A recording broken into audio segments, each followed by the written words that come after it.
परम मंगलमय परात्पर अखिलेश्वर अकारण करुणावतार जगत नियंता जगदाधार अखिल ब्रह्मांड नायक राधा दामोदर भगवान की पावन कथा कार्तिक मास के पावन अवसर पर श्री सनातन धर्म मंदिर में उपस्थित समस्त भक्त वृंद, माताएं, भाई बंधु,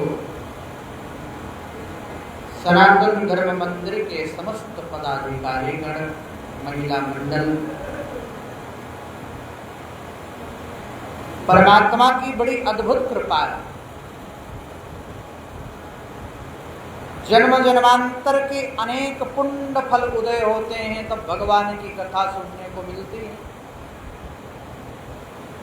और भगवान का संबंध केवल भक्ति से है, बाकी किसी और चीज से है भी नहीं। लेकिन हम लोग उलझे कहाँ हैं भक्ति में। भक्ति है क्या?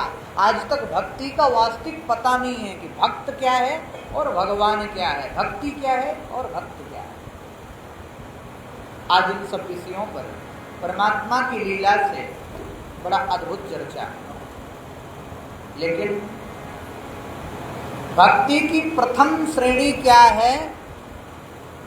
श्रवण, भगवान की कथा को सुनना, ये प्रथम श्रेणी है भक्ति की और पहली सीढ़ी भी है। और दूसरी सीढ़ी क्या है? कीर्तनम। अच्छा, लिखा तो वेद व्यास जी ने ऐसा ही है, श्रवणम कीर्तनम विष्णु स्मरणम पाद सेवनम। लेकिन एक बात याद रखना, सुनोगे क्या? सुनने के लिए कीर्तन करना पड़ेगा, कथा कहनी पड़ेगी। तो हम लोग श्रवण को बाद में रख करके पहले कीर्तन को रखें। जब कीर्तन में प्रवेश करेंगे तब हमें श्रवण का फल प्राप्त होगा, तब भक्ति का प्रादुर्भाव होगा। इसलिए बड़े भाव से, प्रेम से नेत्र बंद करके मेरे राधा दामोदर भगवान के चरणार बिंदुओं पर सबसे पहले भगवान के चरणों को देखना चाहिए। सीधे डायरेक्ट मुखार बिंद पर नहीं जाना चाहिए। जो मुखार बिंद देख लिए तो फिर खो गए, फिर भक्ति रस को प्राप्त नहीं कर सकते, फिर प्रेम रस में खो जाओगे। इसलिए पहले चरणों से शुरू करो परमात्मा को देखना। जहां भी देखो चरणों से देखो, उनके चरणों पर अपने ध्यान को लगाओ। और उनके चरणों में इतनी बड़ी अद्भुत पराकाष्ठा है कि उनकी चरण रज से ही जीव को उनके धाम की प्राप्ति हो सकती है, अन्यथा किसी दूसरे चीज में महाराज कोई मार्ग नहीं। तो बड़े भाव से, प्रेम के साथ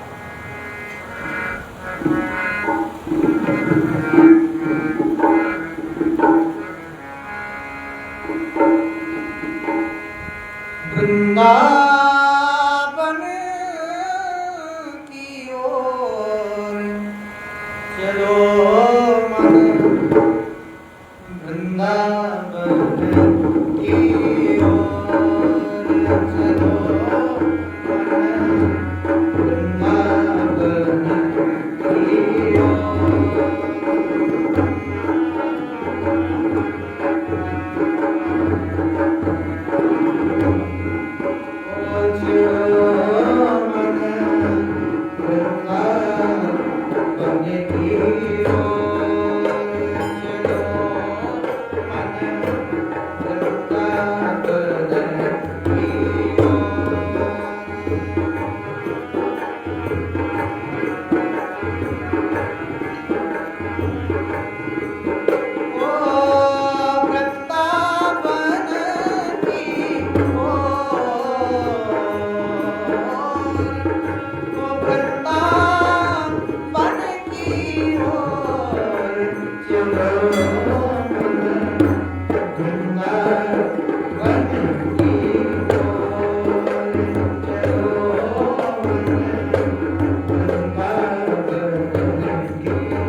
जिनकी शोभा दुनिया से न्यारी, जिनकी शोभा दुनिया से न्यारी, दर्शन करो नित्य भोर, दर्शन करो नित्य भोर, चलो मन वृंदावन की ओर,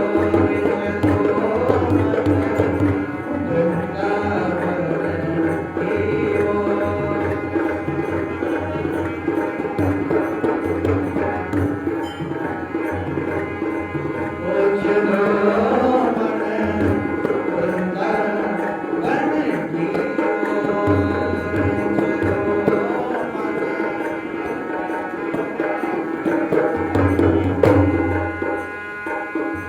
वृंदावन की महिमा न्यारी, वृंदावन की महिमा न्यारी, वृंदावन में और वृंदावन नित्य और चलो मन वृंदावन की ओर,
चलो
जय बोलो भक्तवत्सल भगवान की,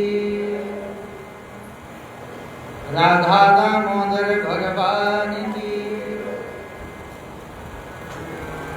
जय जय श्री राधे जय जय श्री राधे।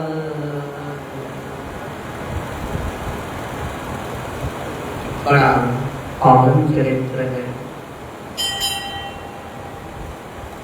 वो पार ब्रह्म परमेश्वर जगत नियंता जगदाधार, जो निर्गुण है, निराकार है, अपने भक्तों के हित के लिए सगुण रूप धर करके आया, साकार रूप धर करके आया। उसका कोई प्रयोजन नहीं था, कोई उद्देश्य नहीं था निर्गुण निराकार से सगुण साकार होना। याद रखना, वो केवल और केवल अपने भक्त के हित के लिए अपने स्वरूप का परिवर्तन कर लेता है। वो केवल और केवल अपने भक्त के हित के लिए अपने नियम बदल देता है। वो केवल और केवल अपने भक्त हित के कारण महाराज कभी अणु बन जाता है, कभी परमाणु बन जाता है और कभी विराट रूप धारण कर लेता है। ये परमात्मा केवल अपने भक्त की लीला करता है, बाकी उसका कोई उद्देश्य नहीं। लोग कहते हैं भगवान रावण को मारने आए, लोग कहते हैं भगवान कंस को मारने आए, लोग कहते हैं भगवान वाराह बनकर के हिरण्याक्ष को मारने आए। नहीं, विचार करो, ये सोचने वाली बात है। जो परमात्मा बैठा हुआ है, अपने धाम पर विराजमान है, और धाम पर विराजमान होते हुए भी भ्रकुटी टेढ़ी कर दे, सारा संसार प्रलय में डूब जाता है। बोलो राधे राधे। अभी आनंद नहीं आया, बोलो राधे राधे। विचार करो कि जिसकी भ्रकुटी टेढ़ी हो जाए, पलक झपक जाए, पूरा संसार डूब जाता है प्रलय में। भला उसको रावण को मारने के लिए इतनी लीलाएं करने की क्या जरूरत थी, बताओ। वहीं से बैठे बैठे रावण को मार देता, कंस को मार देता, उसमें सामर्थ्यता है। लेकिन भगवान भी विचार करते हैं कि मैं सबका पिता हूं। कौन हूं? सबका पिता। आप लोग गाते भी हो ना, त्वमेव माता च पिता त्वमेव बंधु च सखा त्वमेव विद्या द्रविड़ं त्वमेव सर्वं मम देव देवा। प्रत्येक व्यक्ति गाता है कि भगवान सबकी माँ हैं, सबके पिता हैं। भगवान ने विचार किया कि मैं माता पिता बनकर तो देख लिया, एक बार पुत्र बनकर के देखूं, अपने भक्तों के साथ जाऊं और वहां पुत्र का आनंद लो। मेरे भी कोई माता पिता बने, मैं भी परमात्मा हूं। पुत्र का क्या प्रेम होता है, अपने भक्तों का मेरे प्रति प्रेम क्या है। इसलिए परमात्मा धराधाम पर अवतरित होने के लिए आए। असली कारण ये था।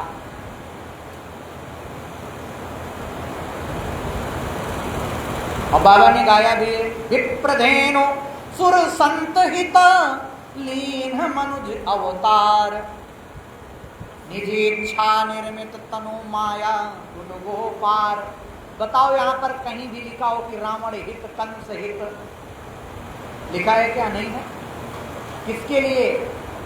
विप्र, धेनु माने गाय, संत माने सज्जन।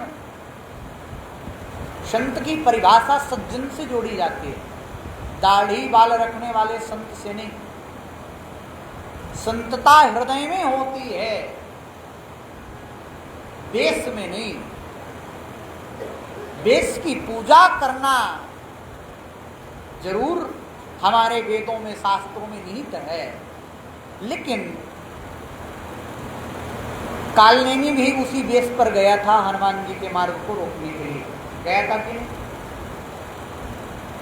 इसलिए वेश की पूजा करो, लेकिन संतता संतता पहचानना पड़ती है। व्यक्ति के हृदय में संतता कितनी है, साधुता कितनी है, ये भक्त है कि नहीं है, भगवान का प्रेमी है कि नहीं है, ये उसके आचरण से, उसके व्यवहार से, उसकी वाणी से पता चल जाता है।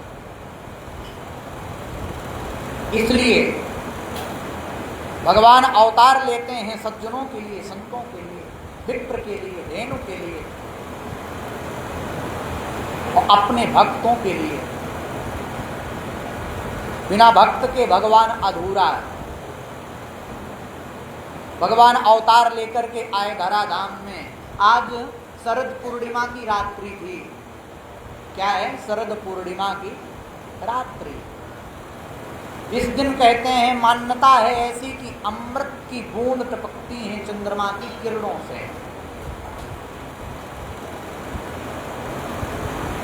कहने का भाव कि चंद्रमा की किरणें आज की रात्रि की इतनी निर्मल होती, इतनी पवित्र होती हैं कि यदि व्यक्ति उस चंद्रमा की किरण में रात्रि भर बैठ करके यदि अपने आप को देखता रहे, बैठा रहे और जाप करता रहे भगवान का, तो उसके शरीर के बहुत से रोग भी ठीक हो जाते हैं। ऐसी मान्यता भी, वर्णन भी। इसीलिए खीर बनाते हैं, खीर बना करके रख देते हैं कि चंद्रमा की किरण आए और महाराज हमारे विषाक्त को हरण करे, उसको हम खाएं।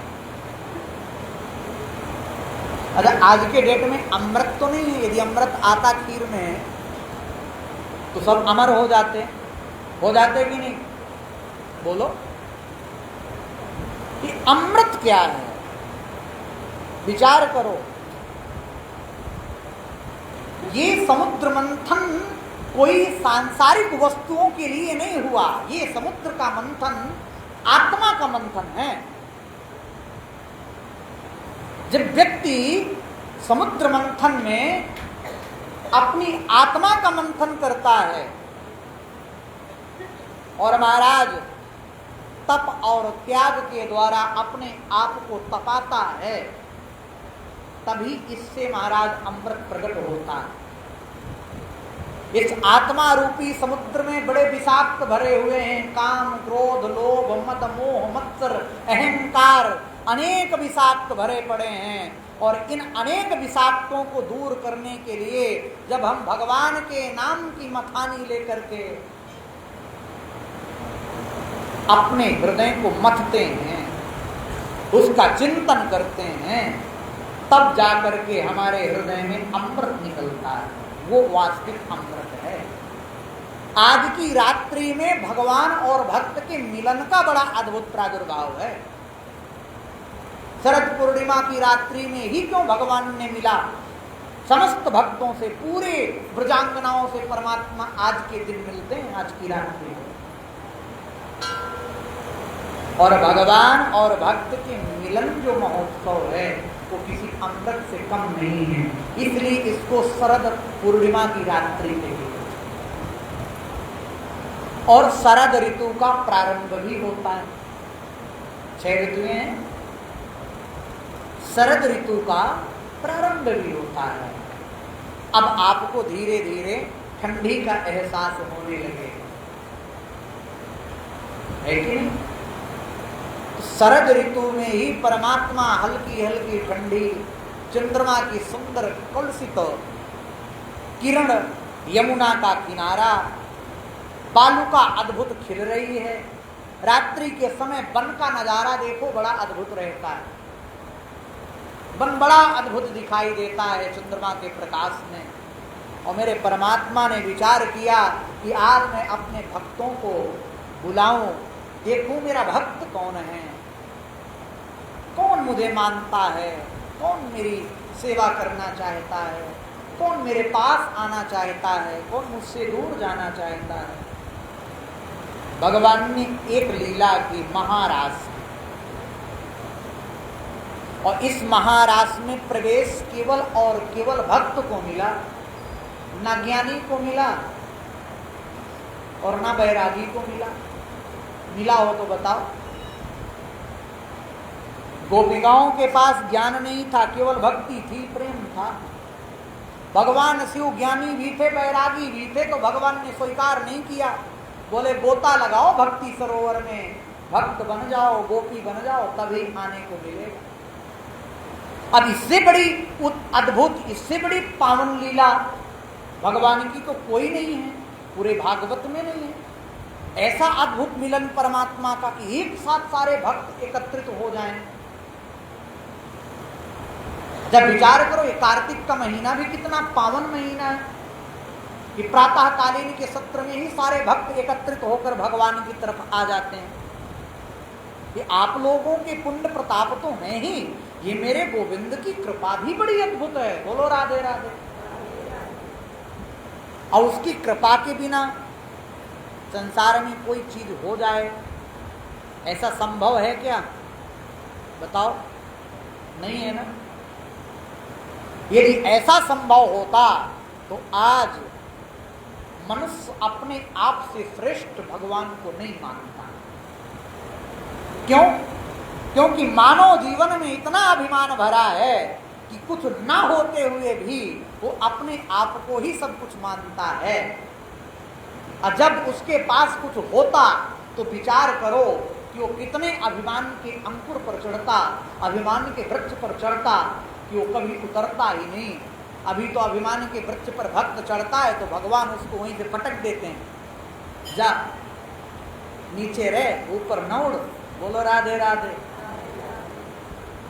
करते हैं ना परमात्मा ऐसा। गोपिकाओं को अभिमान आया, उनको भी पटका। भगवान ने बांसुरी बजाई, बड़ी अद्भुत बांसुरी बजी। ये बांसुरी कौन है जानते हो? अच्छा, भगवान शिव सबके रूप में आए हैं, हर अवतार में रहे हैं साथ में। जब जब भगवान श्रीमन नारायण का अवतार होता है धराधाम पर, भोलेनाथ साथ नहीं छोड़ते, हर जगह आते हैं। कृष्णावतार में भगवान क्या बन करके आए पता है आप लोगों को? नहीं पता? पता है? बताओ, हमें भी बता दो, थोड़ा ज्ञान हो जाए। है? क्या बन करके आए थे कृष्णावतार में भगवान शिव?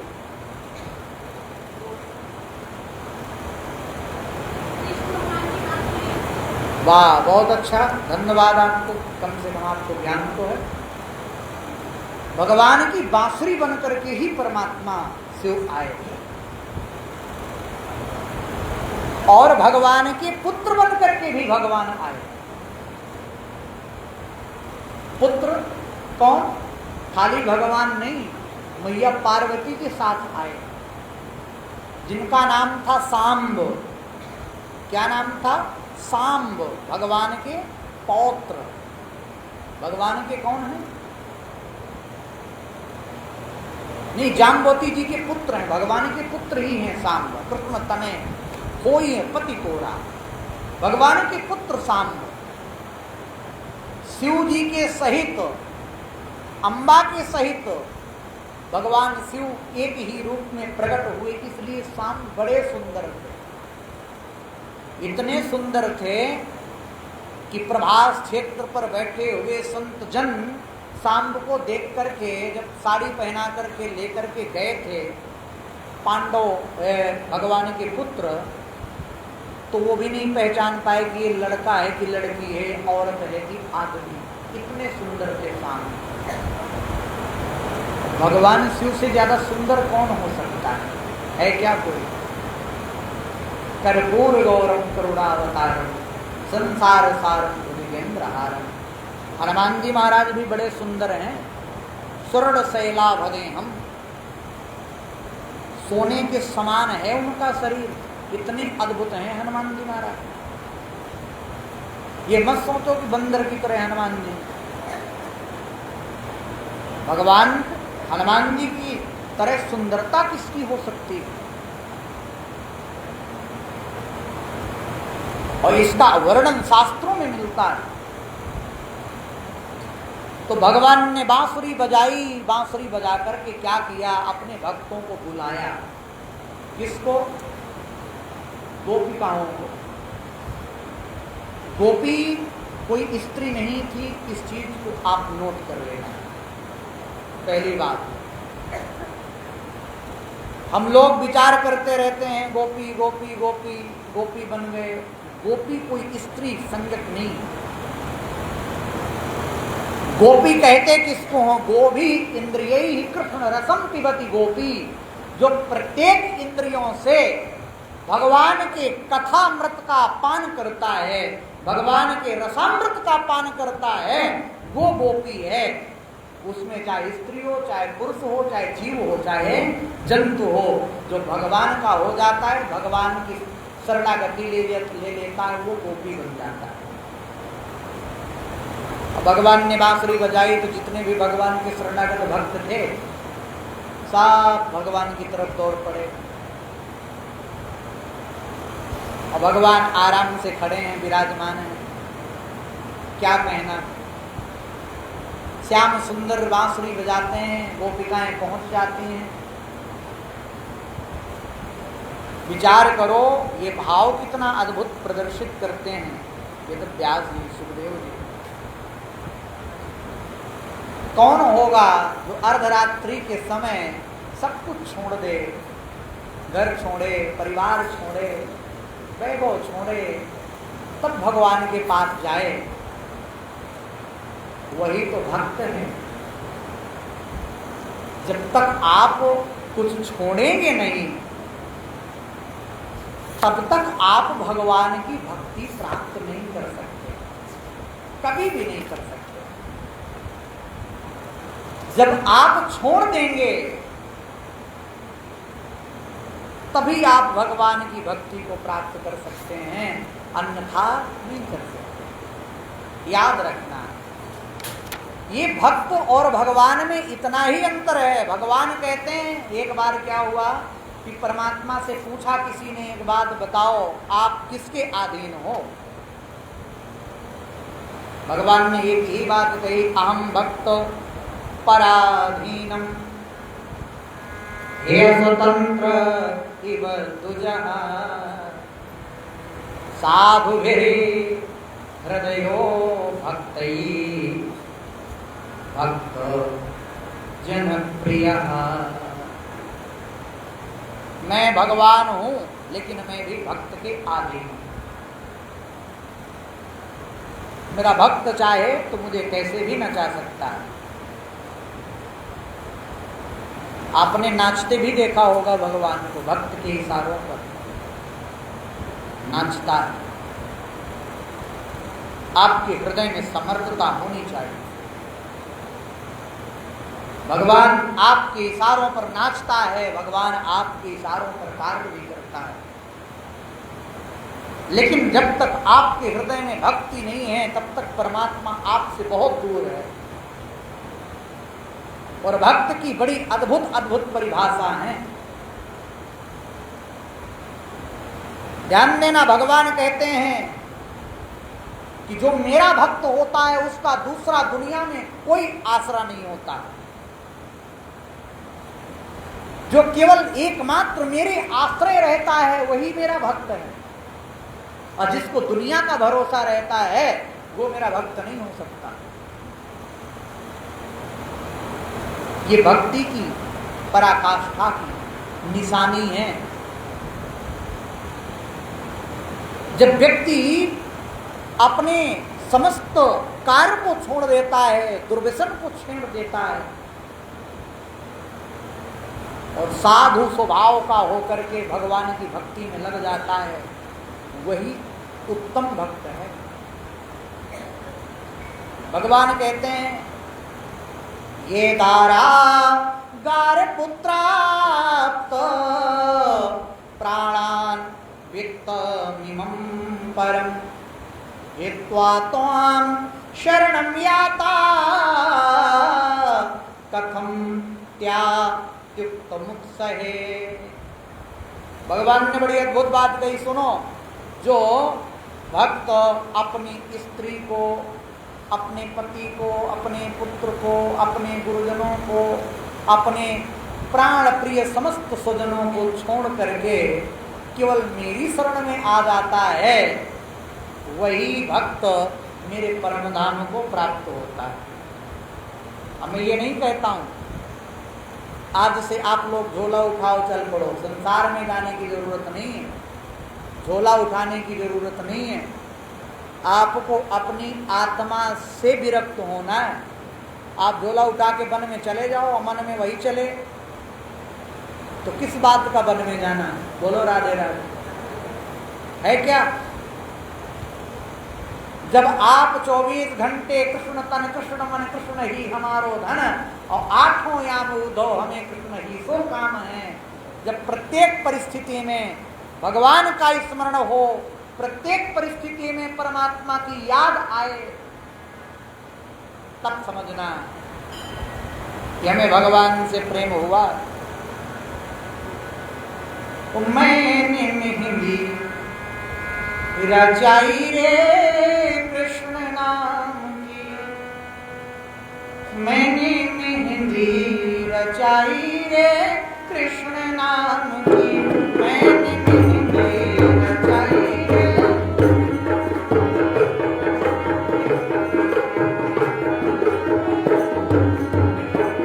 मैंने मेहंदी रचाई रे कृष्ण नाम की, मैंने मेहंदी,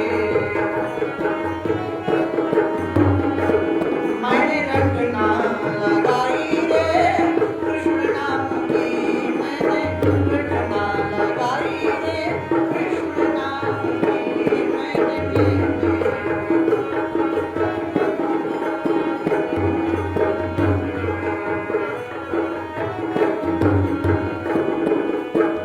कौन कौन भगवान के नाम की मेहंदी लगाए? आज आत्मा से बताओ, सच में लगाए हो? पक्का? एक बार बड़े प्रेम से उसका स्मरण करो, हृदय से ऐसा स्मरण करो कि हे परमात्मा, ये कलिकाल चल रहा है और इस कलयुग में प्रत्यक्ष तो नहीं हो सकता, ये पता है। ना हमारे अंदर इतनी सामर्थ्यता है, ना हमारे अंदर इतनी भक्ति है कि उसको प्रत्यक्ष देख सके, लेकिन आंतरिक चक्षु से जरूर दिखाई देता है, अनुभव जरूर कराता है। अब आपके जीवन में कोई ऐसी घटना घटी हो जहां पर कोई साथ ना दिया हो और अचानक से कोई व्यक्ति आकर के आपके साथ खड़ा हो गया हो, समझ लेना वो मेरा गोविंद आपके साथ खड़ा हुआ है, बाकी कोई दूसरा नहीं खड़ा हुआ। इसलिए उस घटना को याद करके, नेत्र बंद करके और कहो, मैंने मेहंदी रचाई रे कृष्ण नाम की,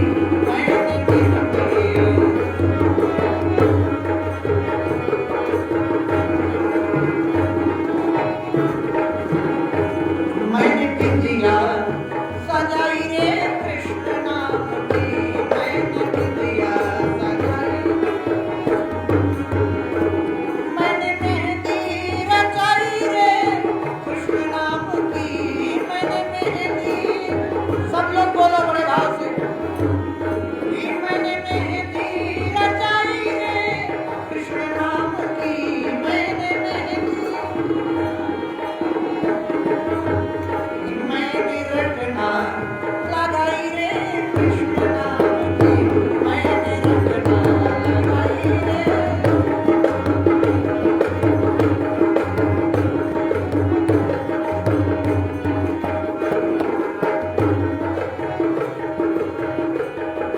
एक बात और याद रखना, हमारे जीवन में कोई ना कोई ऐसा गुण है जो बहुत अच्छा है।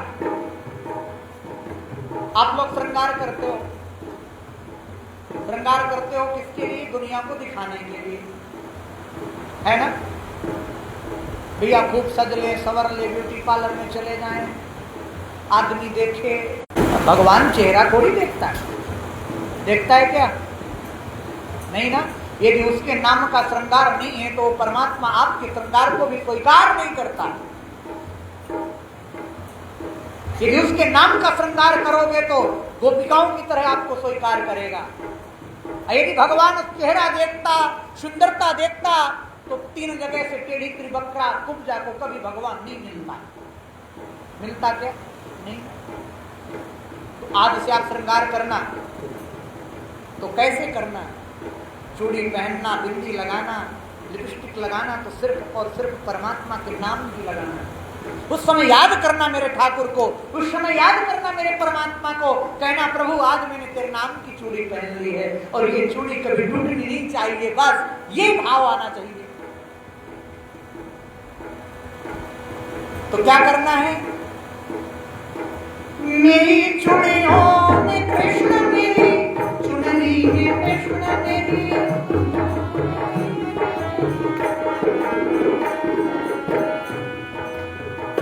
मैंने नथनी ओ मैंने नथनी सजाई रे कृष्ण नाम की, मैंने नथनी सजाई रे कृष्ण नाम की,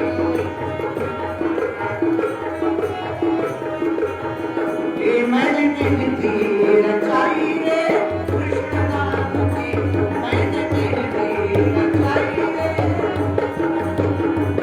मैंने मेहंदी रचाई रे कृष्ण नाम की, मैंने मेहंदी।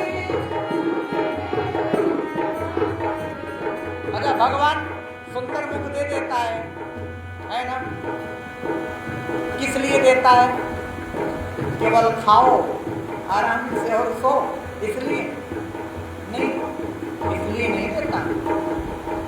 भगवान के दिए हुए प्रत्येक अंग भगवान के काम आनी चाहिए, प्रत्येक अंग, तभी तो हमारा जीवन सार्थक है। और यदि ये अंग संसार के ही काम आते रहे तो फिर जीवन क्या है? कोई काम नहीं है। फिर संसार के काम पशु आते हैं, बैल से चाहे जितना हल चलवा लो, गाय से दूध निकाल लो, ठीक है, जितने पशु हैं सब काम आते हैं ना। लेकिन मनुष्य भी यदि पशु की तरह हो गया तो फिर ये मानव योनि को धिक्कार है। इसलिए ये मुख दिया है परमात्मा ने तो बोलने के लिए। अच्छा, गूंगा आदमी कितना अच्छा होता है, नहीं बोल पाता तो, है ना? अगले जन्म में बनना हो तो ना बोलो भगवान के कीर्तन में, तो जोर से बोला करो। हम अकेले बोलते हैं, आप लोग भी बोलो बड़े प्रेम से, है ना? तो बड़े भाव से बोलना। मेरे होठों पे कृष्ण मेरे, हृदय में कृष्ण मेरे, ओ मेरे होठों पे कृष्ण मेरे, हृदय में कृष्ण मेरे,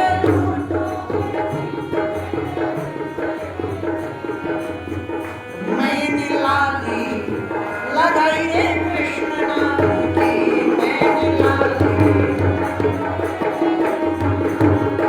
मैंने लाली लगाई रे कृष्ण नाम की, मैंने लाली, ओ मैंने बिटिया सजाई रे कृष्ण नाम की, मैंने बिटिया। मेरा प्रियतम है कृष्ण मेरे, जीवन है कृष्ण मेरा प्रियतम है, ओ मेरा प्रियतम है कृष्ण मेरा, जीवन है कृष्ण मेरा प्रियतम है, ओ मैंने माला बनाई रे कृष्ण नाम की, मैंने माला बनाई रे, ओ मैंने माला बनाई रे कृष्ण नाम की, मैंने माला बनाई रे, ओ मैंने मेहंदी रचाई रे कृष्ण नाम की, मैंने मेहंदी, ओ मेरे नैनों में गोकुल वृंदावन, मेरे नैनों में, ओ मेरे नैनों में गोकुल वृंदावन, मेरे नैनों में, ओ मेरे नैनों में गोकुल वृंदावन मेरे, ओ मेरे हृदय में मोहन मन भावन, मेरे हृदय में, ओ मेरे हृदय में मोहन मन भावन मेरे,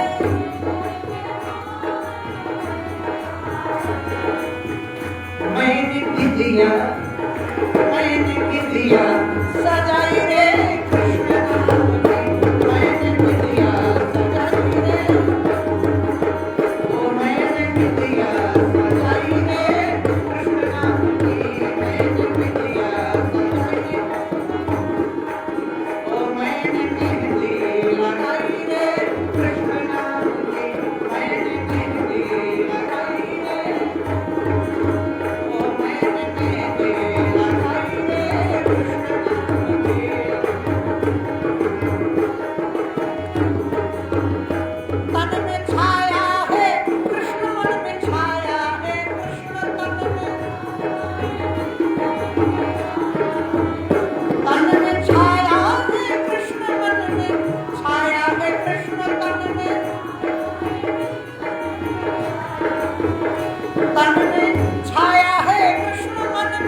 रोम रोम में जब श्याम बस जाए तब समझना जीवन धन्य है। भगवान कहते हैं सब कुछ छोड़कर के मेरी शरण में आ जाए वो मेरा भक्त है। ये भक्ति की पराकाष्ठा है। और जब तक हृदय में भक्ति नहीं है तब तक कुछ नहीं है। भगवान कहते हैं मत सेवया प्रतीतम च सालोक्यादि चतुष्टयम् नेच्छन्ति सेवया पूर्णा कुन्तोऽन्यत् कालविद्रुतम्। भगवान कहते हैं मेरे अन्न प्रेमी भक्त जो मुझसे हृदय से प्रेम करते हैं, दिखावटी नहीं, क्योंकि आजकल तो भगवान भी दिखावटी ही हैं। परमात्मा के प्रति प्रेम भी दिखावटी होता चला जा रहा है। हर चीज में दिखावा, हर चीज में दिखावा। इसको आप भक्ति कहो तो सर्वथा अनर्थ है। जहां दिखावा नहीं है वही भक्ति है। कहीं भी हो, दुर्गा पांडाल हो, गणेश पांडाल हो, हर जगह दिखावा मात्र। इसलिए कहता हूं कि आज भी आपको संभलने का मौका है। भगवान भी कहते हैं कि जो अनन्यता से, जो मुझसे प्रेम करता है, अपने आप को परिपूर्ण कृतकृत मानते हैं कि मैं भगवान का ही हूं, मेरी सेवा के फल स्वरूप जब उन्हें भगवान कहते हैं कि मेरा लोक प्रदान हो जाए, मेरा रूप मिल जाए, सारूप सायुज्य आदि मुक्तियां जब मैं उनको देता हूं तो वो भक्त वो मुक्ति भी नहीं लेते मेरे से। क्यों? क्योंकि उन्हें केवल और केवल भक्ति से ही प्रेम हो जाता है, उन्हें मुक्ति की आवश्यकता ही नहीं होती। कहने का भाव जब तक हमारे हृदय में कुछ पाने की चाह है सांसारिक वस्तु की, तब तक हमारे हृदय में भक्ति वास्तविक रूप से नहीं है। जिस दिन हमारे हृदय में ये चाह खत्म हो जाए कि हमें मुक्ति भी नहीं चाहिए, प्रभु केवल तेरी भक्ति चाहिए, उस दिन आपका जीवन सफल होगा, उस दिन आप भक्त बनोगे। बोलो राधे राधे।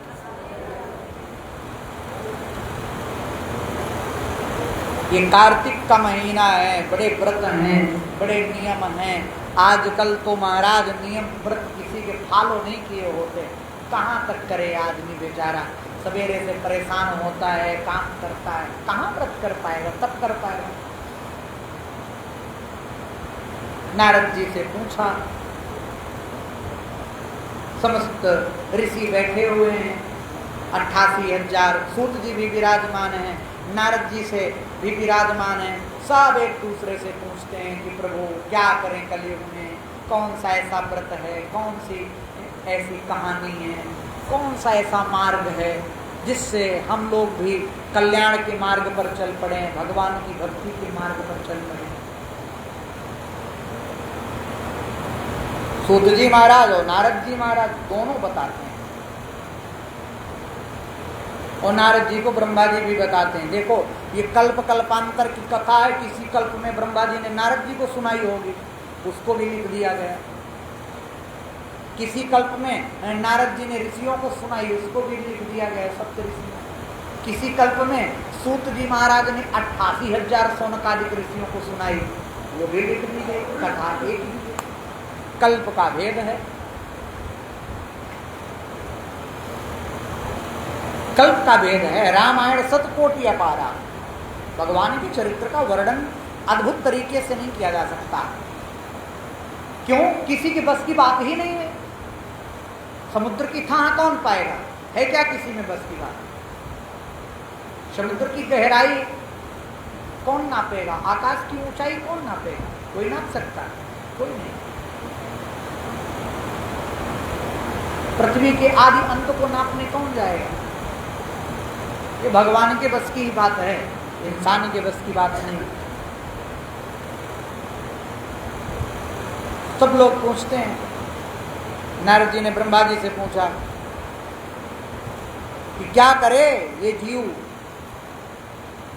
क्योंकि इस कलयुग में ना तो तप है, ना तपस्या है, ना साधना है, ना भक्ति है, कुछ भी नहीं बचा।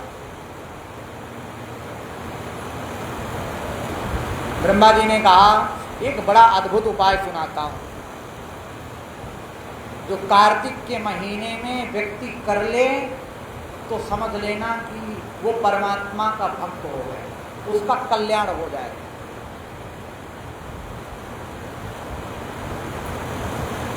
जो कार्तिक मास में कार्तिक महात्मा की कथा सुनता है और भगवान का स्मरण करता है, कीर्तन करता है, समझ लेना कि इससे बड़ा पुण्य फल इस कलयुग में शायद दूसरा वर्णन ही नहीं।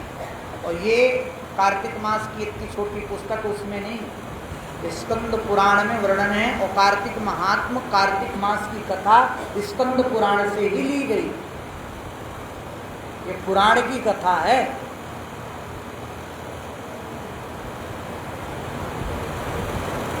ब्रह्मा जी ने कहा कि भगवान को सबसे प्रिय मास है कार्तिक महीना, राधा दामोदर भगवान महीना सब भगवान के हैं।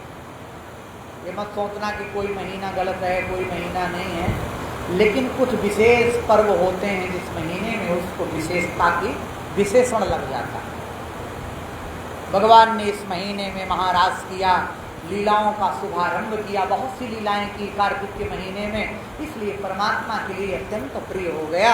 इसी महीने में मेरे भक्त मुझे मिले, इसलिए इस महीने को मैं आशीर्वाद देता हूँ कि जो भी भक्त इस मास में मेरी कथा सुनेगा, पढ़ेगा, भगवान को याद करेगा, उस भक्त को कभी भी मुझसे दूर नहीं रहना पड़ेगा। ये भगवान के वचन।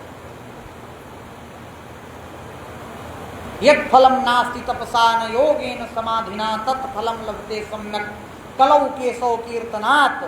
जो फल योग से, तपस्या से, समाधि से सतयुग में, त्रेता में, द्वापर युग में प्राप्त होता था, वो फल केवल भगवान के कीर्तन से और भगवान की कथा से प्राप्त हो जाता है। अब इससे सरल उपाय संसार में दूसरा नहीं होगा। होगा क्या? कोई उपाय नहीं। बस मन लगा करके कीर्तन कर लो, मन लगा करके कथा सुन लो, एक दूसरे की चुगली निंदा बंद कर दो, बुराई बंद कर दो, आपका जीवन धन्य। इसलिए कार्तिक मास में कोई भी कर्म करोगे, पाप करोगे या पुण्य करोगे, उसका फल भी अनेक गुना मिलता है। पाप किया वो भी बढ़ के मिलेगा, पुण्य किया वो भी बढ़ के मिलेगा। इसलिए ध्यान देना चाहिए। पाप पुण्य की परिभाषा दो शब्द में समझा दूं, परोपकाराय पुण्याय पापाय परपीड़नम। याद रखना, हमारे द्वारा किसी को कष्ट ना हो, किसी की आत्मा को कष्ट ना पहुंचे। आत्मा को, दुष्ट आत्मा को नहीं। दुष्ट आत्मा को कष्ट पहुंचता भी है तो कोई दिक्कत नहीं है। प्रेत आत्मा, दुष्ट आत्मा कष्ट पहुंचाने के लिए होती है। क्यों? क्योंकि महाराज दुष्ट ऐसा होता है कि भगवान कहते हैं कि एक बार शत्रु से भेंट हो जाए, एक बार जितना बेकार से बेकार जीव हो उससे भेंट हो जाए, लेकिन अपने दुष्ट से भेंट ना हो। दुष्ट संग जन देई विधाता। दुष्ट से पार पाना सबके बस की बात नहीं है, उससे नहीं पार पा सकते। उसके लिए तो सखम साठ्यम समाचरेत, वो तो तभी मानेगा, है ना।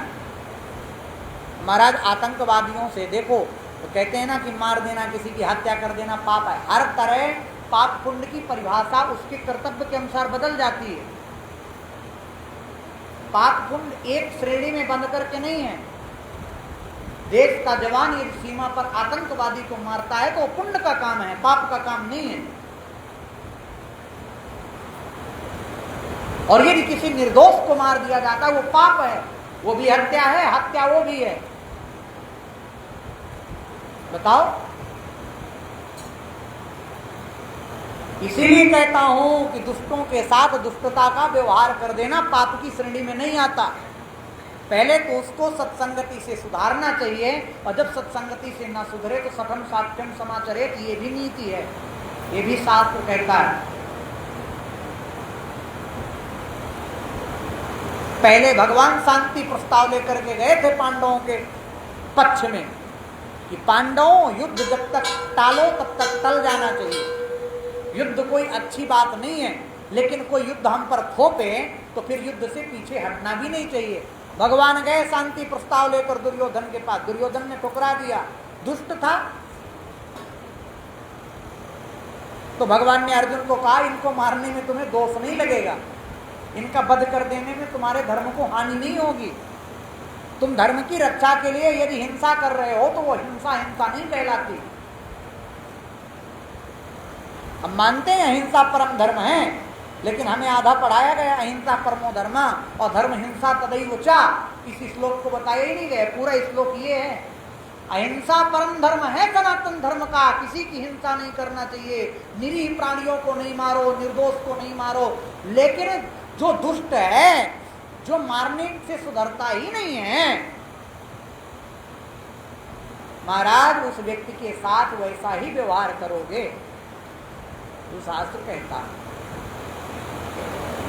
बताओ, अब आपके पास कोई तमंचा लिए खड़ा हो, डटा दे, आप कह दो भैया छोड़ दो, वो छोड़ेगा आपको? अरे आपको भी प्रयास करके उसको मार के अपनी प्राणों की रक्षा करना पड़ेगा। ये सीख लो सब लोग, अपने प्राणों की रक्षा के लिए, आत्मरक्षा के लिए हिंसा में उतरना भी कोई पाप नहीं है। अपने धर्म के लिए हिंसा में उतर जाना कोई पाप नहीं है, ऐसा मत सोचना।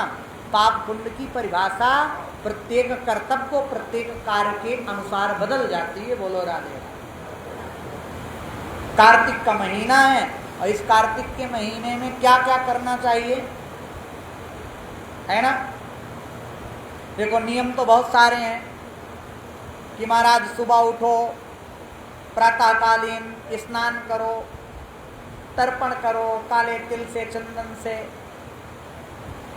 पहले स्नान करने जाओ या तो नदी में या तालाब में। अब आजकल ना नदी है, ना तालाब है, ना संगम है, कहाँ जाओगे? अपने घर में स्नान करो, और घर में स्नान किया करो, गंगा जी का स्मरण किया करो। गंगे तो दर्शनार्थम मुक्ति, गंगा की स्मरण मात्र से आपको गंगा स्नान का फल प्राप्त हो जाएगा। आप अपने घर में करते हो। अब ये मत सोचना कि आप गंगा जी के घाट में हो तो वहाँ कह दो गंगे तो दर्शनार्थम मुक्ति, वहाँ स्नान करोगे तभी फल मिलेगा। ये बातें वहाँ के लिए हैं जहाँ उपलब्ध नहीं है। साधन उपलब्ध ना हो फिर कोई काम करो तो ऐसा है, ठीक है महाराज। ज्यादा से ज्यादा संकल्प लेना चाहिए कार्तिक मास में कि झूठ न बोलें। लेते हैं संकल्प सब लोग कार्तिक के महीना में कि बस फोन करते ही झूठ शुरू। हेलो, कहाँ हो? बैठे होंगे घर में, बताएंगे मोती नगर में, पहला झूठ। तो कार्तिक के महीने में सबसे बड़ा पाप तो झूठ ही है, नहीं असत्य संपातक पुंजा। पहला आपको कर्तव्य निभाना है कि झूठ नहीं बोलना। एक महीना तो न बोल के देखो, संकल्प कर लो कि एक महीना हम झूठ नहीं बोलेंगे। 100 बार बोलते हो तो एक बार ही बोलने का प्रयास करो भाई, जल्दी छूटता नहीं। आदत है जिसकी, काम छूटेगी। ऐसा काम करो। फिर प्रातःकालीन स्नान करके राधा और दामोदर, कार्तिक के देवता कौन है? राधा और दामोदर। राधा दामोदर भगवान को अर्घ दो, जैसे सूर्य को अर्घ देते हो ऐसे अर्घ दो, उनका स्मरण करो, उनको चंदन लगाओ, उनका पूजन करो। पूजन करने के बाद धूप दीप नैवेद्य दिखा करके सुंदर भगवान की कथा सुनो, और महाराज भगवान की कथा सुन करके अपने जीवन को कृतार्थ करो। और प्रातःकालीन महाराज किसी भी ऐसे जीव जंतुओं का दर्शन नहीं होना चाहिए, जैसे कुत्ता है, कौवा है, ऊंट है, उल्लू है, इनसे हमेशा बचना चाहिए। आजकल तो महाराज कुत्ता बेड में सोता है। अरे मैं नहीं कहता उसको खूब खिलाओ पिलाओ, लेकिन याद रखना, कहीं हमने पढ़ा था कि एक बार कुत्ते के ऊपर आप पीठ में स्पर्श कर दो ना, आपके सारे पुण्य क्षीण हो जाते हैं। कुत्ता चांडाल की योनि में आता है, लेकिन आजकल कहाँ कौन माने भैया। गरीब रोटी को तरसता है और सेठ जी का कुत्ता बिस्कुट चबाता है, तो क्या करोगे? उसकी सेवा करो, लेकिन उसको बेड में न सुलाओ, उससे आपके सुकृत नष्ट होते हैं। इन सब से बचने का प्रयास करना चाहिए। करेंगे फिर कल दूसरे नियम बताएंगे। ये सारे नियमों का फॉलो करना है और आप लोगों को प्रातःकालीन उठ करके आना है। प्रभात फेरी का भी बड़ा महत्व है। एक एक पग चलने में, भगवान का कीर्तन करने में, भगवान का नाम लेने में महाराज अद्भुत फल प्राप्त होता है। अनेक फलों से युक्त हो जाता है व्यक्ति। इसलिए परमात्मा के नाम को गाते गाते परमात्मा का कीर्तन करते रहना चाहिए। राधे राधे राधे राधे गाते रहना, ओ राधे राधे राधे राधे गाते रहना। हाँ, जल्दी जल्दी वृंदावन आते रहना, राधे राधे राधे राधे गाते रहना। जल्दी जल्दी वृंदावन आते रहना, बोलो राधे राधे राधे राधे गाते रहना। जल्दी जल्दी वृंदावन आते रहना, राधे राधे।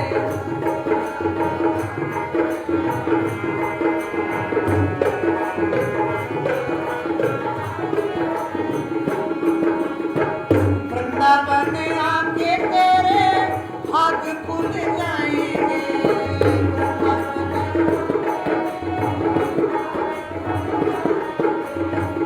यमुना नहा के तेरे पाप धुल जाएंगे, यमुना नहा के तेरे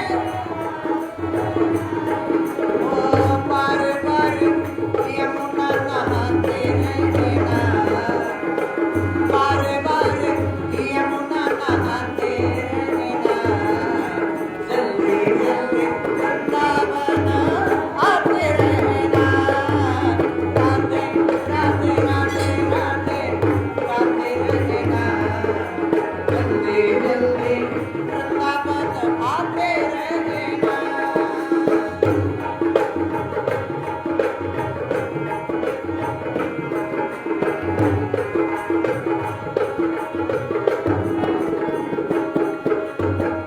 चैन भी मिलेगा, आराम भी मिलेगा, चैन भी मिलेगा, आराम भी मिलेगा। राधा की कृपा से तुम्हें श्याम भी मिलेगा, राधा की कृपा से तुम्हें श्याम भी मिलेगा। दोनों को हृदय में बसाते रहना, बड़े भाव से हाथ उठाकर ताली बजाएंगे। दोनों को हृदय में बसाते रहना, जल्दी जल्दी वृंदावन आते रहना, राधे राधे राधे राधे गाते रहना। जल्दी जल्दी वृंदावन आते रहना, राधे राधे राधे।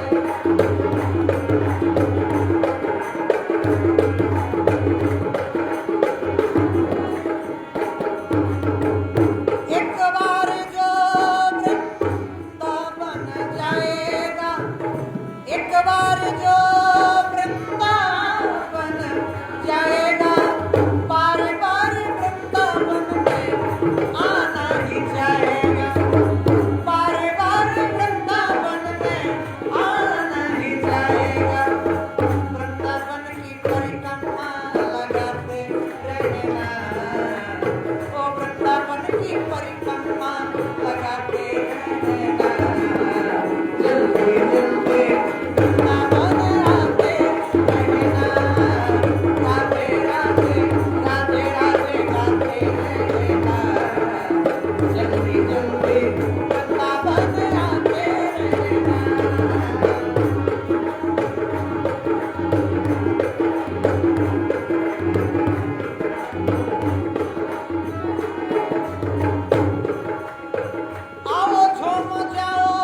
की छवि अपने